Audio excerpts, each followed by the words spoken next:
Depression is caused by many factors, but they can be categorized into three main categories. So let's dive right in.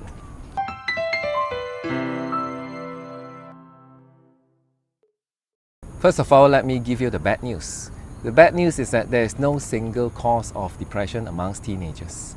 Now, the good news is that we can actually identify these causes and break them into three main categories. The first category is life events.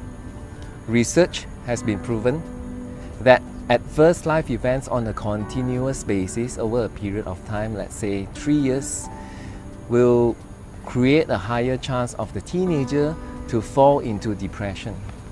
An example is that if, let's say, a child is 13-year-old now and the family has a lot of arguments, the father and the mother, they don't get along, they have been fighting, arguing, and they have been using a lot of rough, vulgar language whenever they fight, whenever they argue at home.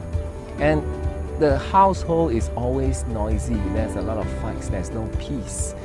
The child is only 13-year-old. Imagine this continue for another 2.5 years.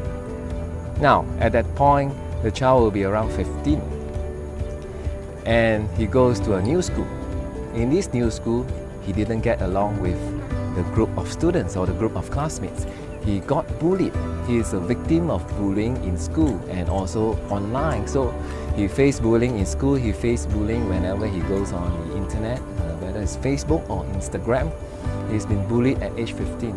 But the adverse life event or circumstance has started 2.5 years ago, whenever the parents were arguing and there were no peace at home.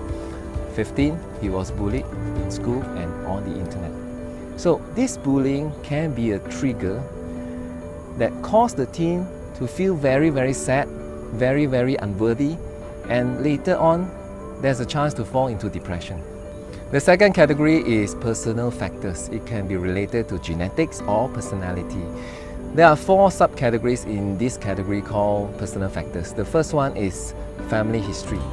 If a father or mother has had an experience or bout of depression, the child has a higher chance compared to his or her peers. Second thing is personality. If a teenager is always prone to be pessimistic, is always very sensitive to criticism, and also self-criticizing, always saying that he or she is not good enough, he or she is fat, she or she is ugly, then this personality also has a higher risk of falling into depression. Third subcategory is drug or alcohol usage. All abuses started with just being a usage. Now over time it can become abuse. They can be having drugs or alcohol on a daily basis or eat few times a day. That will become abuse. Drug or alcohol abuse can actually stem from depression, or it can be a cause of depression. And the fourth subcategory is actually long-term medical illness. A teenager who has been ill for a long time, let's say 2-3 years, will feel that he is very useless, will feel that life is not worth living, will feel that being on medication and being on care, being cared by somebody even though he or she is still young, should be going to school, actively playing with their friends, will make the teenager feel that he is actually a very, very useless person in this world. And the last category is changes in the brain of a teenager. This is a very complex area. It's very, very complicated. Scientists, neuroscientists around the world have been working very hard over the last 10 years at least to try to pinpoint what's the cause, what's the chemical that is causing depression inside the brain. But there's no real specific findings yet.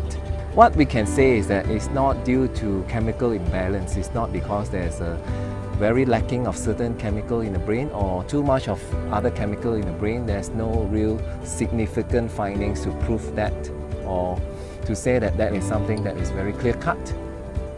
That's the reason why more and more research are being done with the hope of trying to pinpoint so that if ever there's medication that need to be prescribed to a clinically depressed person, the kind of medication can be more customized. So let's wait for more findings over the next few years and hopefully we can see something more significant and more helpful to clinically depressed teenagers. As parents, I would encourage you to start looking at your own relationship with your teenager. What kind of relationship do you think it is? How would you describe your relationship in 3 words? And I will leave you with one question to ponder today. Are you a loving and supportive parent to your child? Are you a loving and supportive parent?